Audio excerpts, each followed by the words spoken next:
Bismillahirrahmanirrahim. Janji Allah kepada orang yang berdoa. Makanya doa itu benar-benar senjata orang mukmin, melebihi senjata apapun yang dimiliki oleh seseorang. Paling dahsyat itu kalau punya doa. Jadi kalau orang yakin kepada Allah, maka dan keyakinan dia kepada Allah lebih besar daripada keyakinan dia kepada apapun, maka selama dia masih bisa berdoa kepada Allah, dia tenang.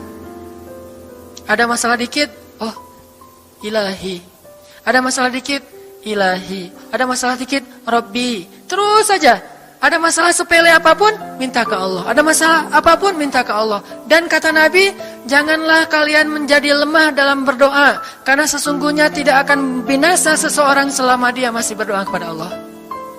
Itu hadis Nabi dari Aisyah.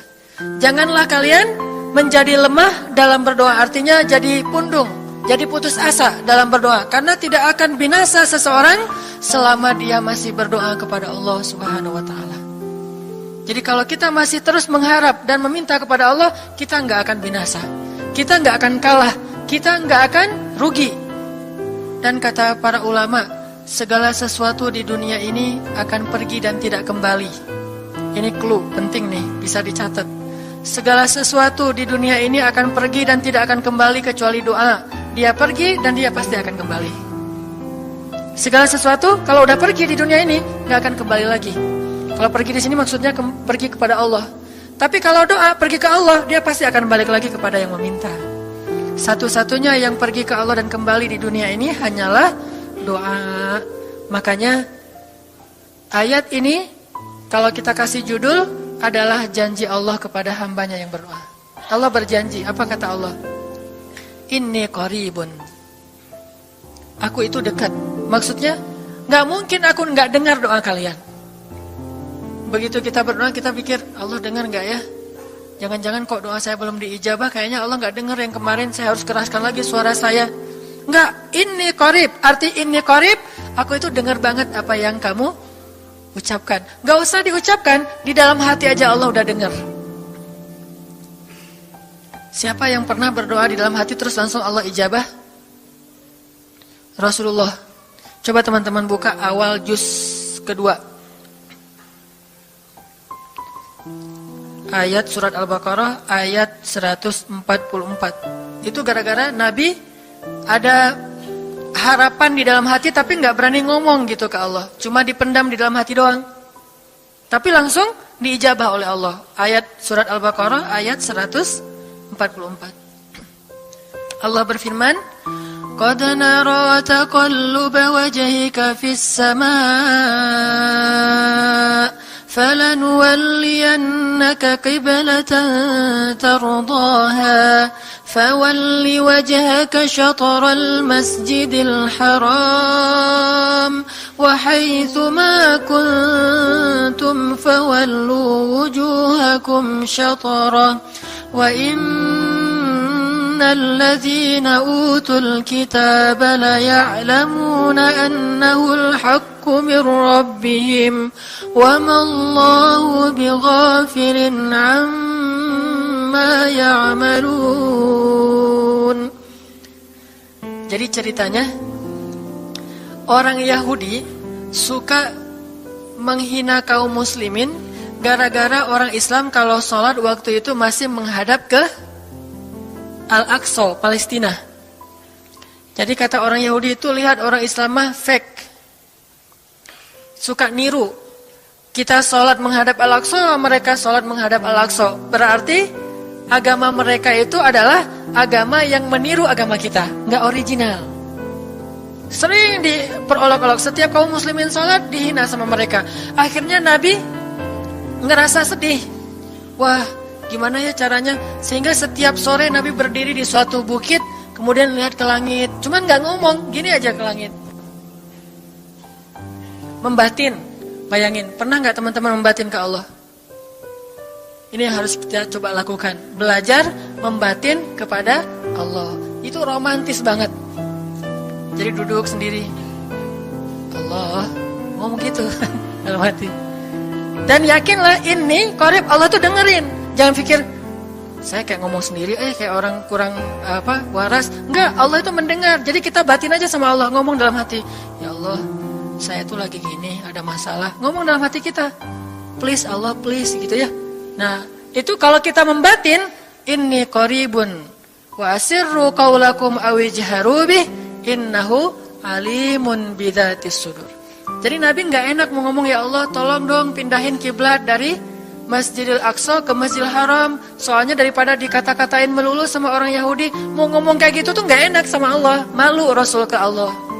Masa kiblat aja minta dipindahin. Akhirnya Nabi cuma ngelihat ke langit aja tiap hari. Udah selesai, pulang. Besok lihat lagi ke langit. Turunlah ayat ini. Sesungguhnya kami telah melihat bagaimana kamu selalu menengadahkan wajahmu ke langit. Maka kami palingkan kiblat ke arah yang kamu sukai. Coba lihat. Turun wahyu untuk merespon doa Nabi yang bahkan belum diverbalkan, belum diucapkan dengan kata-kata, tapi Allah udah ngerespon. Gimana caranya biar kita bisa kayak gitu? Lihat seorang cewek cantik, kayaknya kerudungnya soleha gitu ya, kuliahnya di UIN misalnya, atau di pesantren mana gitu. Ternyata pas kita tanya-tanya ke teman-teman kita, oh dia tuh lagi belajar Al-Quran di masjid, sekarang lagi hijrah banget. Bahkan udah hafal juz amma, juz 30, Masya Allah. Terus dalam hati, aduh, ini kayaknya cocok menjadi ibu bagi anak-anak saya. Wih. Tapi dalam hati kan gak berani ngomong nih. Tiba-tiba dapat berita, dia masih jomblo juga loh, belum ada apa-apa, gak ada ikatan sama siapa-siapa. Oh gitu, membatin lagi, ya Allah, bisa gak ya saya datang ke rumah dia. Tiba-tiba kita ngelewat, ketemu dia lagi benerin motor, lagi parkir motor depan rumah dia. Si Neng itu ternyata rumahnya di sini. Ternyata tetangga. Ada aja jalan tuh Allah mempertemukan. Allah tahu isi hati kita. Bisa nggak caranya sespontan itu? Gampang. Pengen sesuatu, Allah kasih. Padahal kita belum minta. Ini kan keajaiban doa nih. Cuman kita seringnya ngerasa udah minta berkali-kali kok nggak dikasih-kasih. Kita belajar sekarang. Rasul nggak usah minta pakai verbal, cuman membatin doang dalam hati, Allah udah ngasih. Pernah nggak teman-teman ngerasa kayak gitu? Ada kepengen sesuatu, tiba-tiba terwujud. Pernah kan? Tapi kepengennya yang baik-baik. Pengen misalnya, aduh, saya pengen banget umroh, cuman mau ngomong kayak gitu mah, saya mah orangnya kayaknya nggak mungkin bisa umroh kalau ngandalin harta. Orangnya nggak mampu, kerjanya juga pas-pasan, gimana mau umroh untuk makan aja susah. Tapi pengen banget dalam hati kita. Dan itu rindunya tuh rindu banget. Setiap kali ngelihat video atau tayangan di TV tentang umroh dan haji, menitikkan air mata. Saking kangennya ke Baitullah. Allah tahu itu dalam hati kita. Tiba-tiba ada jalan. Ada aja jalannya. Dan bisa dikasih sedekah, bisa juga hadiah, bisa juga door prize, bisa juga macam-macam. Pokoknya ada jalan aja, tiba-tiba bisa umroh. Dan saya sering banget membawa orang umroh. Di antara jamaah itu selalu ada 1 atau 2 orang yang umrohnya itu miracle, keajaiban dari Allah. Ketika saya cari tahu alasannya apa, ternyata emang dia dari dulu pengen banget umroh. Cuman gak bisa ngandelin hartanya, Allah kasih jalan yang lain. Bukankah Allah itu memampukan yang diundang, bukan mengundang yang mampu? Kan itu yang sering kita dengar kan? Allah tidak mengundang yang mampu, tetapi memampukan yang diundang. Kalau udah Allah undang, pasti mampu. Kalau Allah nggak ngundang, walaupun dia mampu nggak akan bisa. Jadi Allah bukan mengundang yang mampu, tetapi memampukan yang diundang. Sehingga kita kalau hati kita kayaknya pantas diundang, Allah undang tuh. Begitu juga dalam urusan rezeki. Aduh, saya pengen kerjaan yang kerjaannya itu lebih halal, lebih nyaman, bisa sholat berjamaah tepat waktu, ada waktu juga buat keluarga, bisa juga berdakwah ke teman-teman. Akhirnya membatin kita itu karena kuat banget, Allah wujudkan. Ini artinya Allah qaribun, Allah maha dekat. Sehingga kalau kita pengen doa kita itu powerful, belajar dari as-siqah billah. Tips pertama adalah as-siqah billah. Percaya deh sama Allah.